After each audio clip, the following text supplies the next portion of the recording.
जय गौ माता किसान मित्रों, आज हम गुजरात के साबरकांठा जिले के प्रांतिज तहसील के एक सोनासन गांव के अंदर एक प्रगतिशील किसान ऋषिकेश भाई पटेल के वहां पे हम आए हैं। काफ़ी युवा किसान है, खूब उत्साही है, अपने फसल में अवनव प्रयोग करते हैं। आज उन्होंने लौकी की फसल ली है। हम आज से उनसे मिलकर बात करते हैं उन्होंने क्या कैसे अच्छा परिणाम प्राप्त किया है। ऋषिकेश भाई, पहले हमारे दर्शक मित्रों को आपका परिचय दीजिए। नमस्कार किसान भाइयों, मेरा नाम ऋषिकेश भरत भाई पटेल है। गांव सोनासन, तहसील प्रांतिज, जिला साबरकांठा। मैंने ग्रेजुएशन किया है संस्कृत के अंदर और पहले से किसान हूँ। मेरे पापा भी किसान थे और मैं भी किसानी कर रहा हूँ पहले से। आप एक्टिवली खुद ने संभाले और किसान करना शुरू किया हो तो कितने साल से आप खुद अपने बलबूते पर खेती करते हैं? करीब 17-18 साल हो गए। पहले से मैं पापा के साथ जाता था खेत में, उसके बाद 17-18 साल से मैं खुद खेती कर रहा हूँ। अच्छा, 17-18 साल पहले से जो खेती करते आए वो तरीका क्या था? 17-18 साल से तो जो हैवी केमिकल के साथ हम लोग खेती कर रहे थे। पहले से मतलब हमारे यहाँ पे मूंगफली है, जैसे चावल है, इसकी ज़्यादातर खेती उसकी हुआ करती थी। उसके अंदर बहुत तरह के केमिकल डाला करते थे, जिसके अंदर जीव सृष्टि का बहुत सर्वनाश होता था और जिसकी वजह से आज हम असंतुलन जो देख रहे हैं हम लोग, वो उसी वजह केमिकल फर्टिलाइजर और छिड़काव के दवाई की छिड़काव की वजह से हो रहा है। अच्छा ऋषिकेश भाई, मेरा आपके सवाल है, आपने ये फील्ड के अंदर, ये खेत के अंदर आपने गौ कृपा अमृतम का प्रयोग किया है, तो ये प्रयोग करने के बाद आपको क्या महसूस हुआ है? जमीन में क्या परिणाम मिले, फसल में क्या परिणाम है, प्रोडक्शन में क्या है, खर्च में क्या है? विगत से हमारे प्रेक्षक मित्र बताइए। मैंने गौ कृपा अमृतम के बारे में यूट्यूब के माध्यम से देखा और उसके बाद थोड़ा सा उसका रिसर्च किया और उसके बाद बंसीगिर गौशाला का विज़िट किया था और गोपाल भाई से मिला। बहुत अच्छी तरह से बात हुई उनके साथ। भगत सिंह भाई से भी एक बार मिला, उनके साथ भी पूरी डिटेल में बातचीत हुई और उसके बाद उसको पूरी तरह से समझा और वहाँ से मैं प्रसाद गौ कृपा अमृतम लेके आया और उसके बाद यहाँ पे मैंने बनाया अपने यहाँ पे।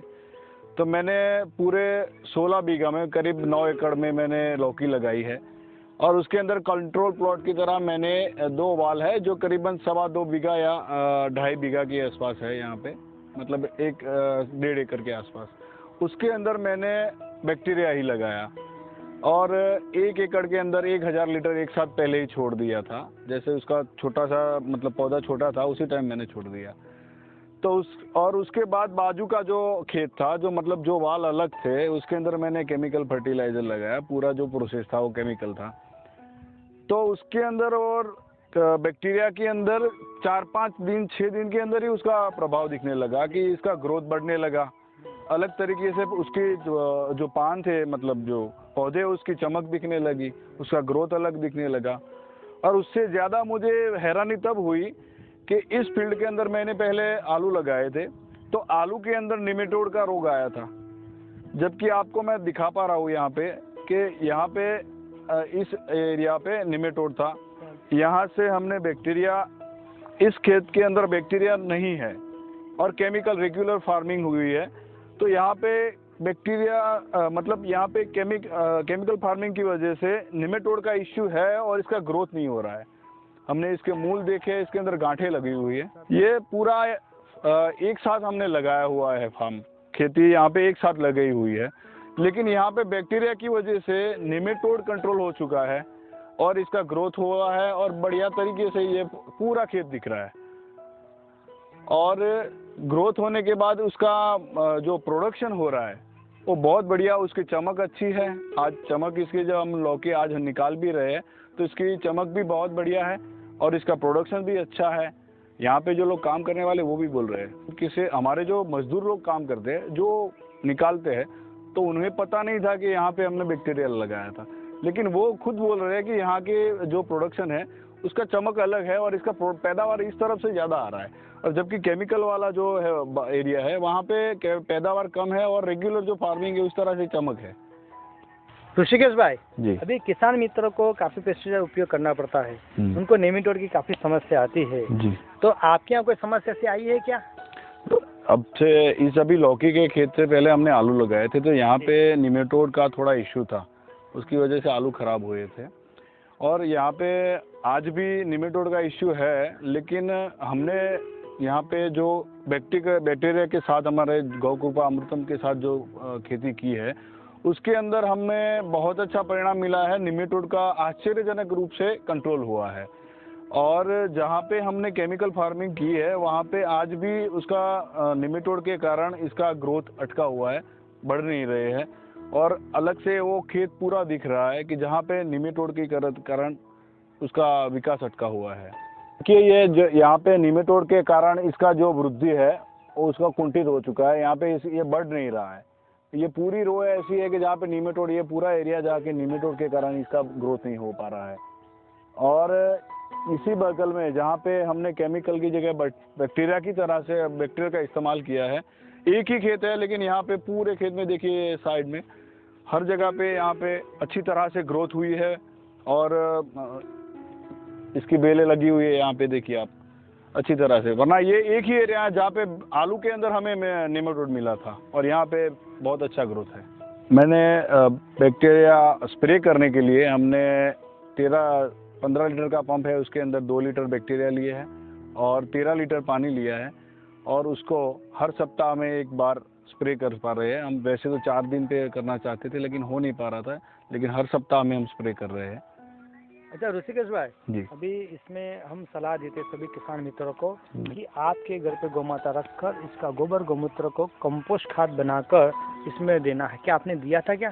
जी नहीं, हम नहीं दे पा रहे, क्योंकि गौ माता हमारे घर पे है नहीं। ये थोड़ा दुर्भाग्यपूर्ण है हमारे लिए, लेकिन हमने ये निश्चय किया है कि हम हमारे घर पे गौ माता लाएंगे, उनकी बहुत अच्छी तरह से सेवा करेंगे, और उनका जो गोबर है और गौमूत्र के हिसाब से पूरा खेती करेंगे। अगर गौ माता दूध नहीं देती भी है ना, तो कहीं से भी अगर बाहर से मिलती है जो भी गौ दूध नहीं देती है, उसको भी लाके हम उसकी सेवा करेंगे। इस बार तो हम खाद के रूप में गौ माता का गोबर नहीं दे पाए हैं, क्योंकि हमारे घर पे नहीं थी। लेकिन अगली बार हम चाहते हैं कि अभी सिर्फ बैक्टीरिया से इतना अच्छा रिजल्ट मिल रहा है, तो हम चाहेंगे कि गौ माता के गोबर को बैक्टीरिया से उसको कंपोस्ट करके अच्छी तरह से खाद बना के उसको अप्लाई करेंगे, और उससे अच्छा प्रोडक्शन सब मिलेगा हमें, ये हम सोच रहे हैं। आपको पहले से अभी खेती में क्या लग रहा है, कुछ फायदा लग रहा है, क्या है? जी, पहले से तो अभी बैक्टीरिया के हिसाब से जो हम फार्मिंग करें उसके अंदर तो बहुत अच्छा फायदा दिख रहा है। प्रोडक्शन अच्छा आ रहा है, क्वालिटी अच्छी आ रही है, और उसके ऊपर खर्चा कम हो रहा है हमारा। क्योंकि अगर इस टाइम पे अभी हम गर्मी के टाइम पे दवाई छिड़कनी पड़ती थी, वो भी नहीं छिड़कनी पड़ रही है, उसके जगह हम बैक्टीरिया छिड़क रहे हैं, कोई खर्चा आ नहीं रहा है हमारे पे, तो अच्छा लग रहा है हमें। ऋषिकेश भाई आपको खेती में फायदा हुआ, यूरिया डीएपी का खर्चा कम हो गया, आपकी आमदनी बढ़ी, आपका प्रोडक्शन बढ़ा, जमीन अच्छी हो रही है, आप गौ माता के लिए क्या करेंगे? अब तक तो हमने गौ माता को हमारे घर पे नहीं रखा था, लेकिन अब गौ माता को घर पे लाएंगे, उनकी सेवा करेंगे। गौशाला से, पांजरा पोल से भी अगर वो दूध नहीं दे रही है तो भी उनको लाएंगे और सेवा करेंगे, क्योंकि आज तक हमने पाप किया था, गौ माता को नहीं रखा था। लेकिन अब वो प्रायश्चित करेंगे कि गौ माता हमारे घर पे आए और आशीर्वाद दे, और हम खेती करेंगे। बहुत बढ़िया, धन्यवाद ऋषिकेश जी। दर्शक मित्रों, हम बताना चाहते हैं कि ऋषिकेश भाई जैसे अनेक किसान लोग घर पे गौ माता लाने का संकल्प कर चुके हैं, काफ़ी किसान ले आए हैं। गौ कृपा अमृतम के माध्यम से खेती करने से उनका फायदा होते ही न दूध देने वाली गाय, 5 गाय को भी सम्मान तरह वो ले आते हैं और घर पे स्थान देते, सम्मानीय स्थान देते हैं। गौ माता को बचाने का, गौ माता की रक्षा करने का, आवारा घूमती गायों को पुनः किसान के घर पे स्थान देने का गौ कृपा अमृतम के माध्यम से ये सुनहरा अवसर है। मेरे सभी किसान मित्रों से प्रार्थना है, सभी गौ भक्तों से प्रार्थना है कि गौ आधारित कृषि को प्राधान्य दे, गौ माता को घर पे स्थान दे और उसी का सेवा करे। इसमें ही कल्याण होगा, इससे गाय बचेगी, किसान बचेगा, तभी हमारा देश बचेगा। धन्यवाद। जय गौ माता। जय गौ माता।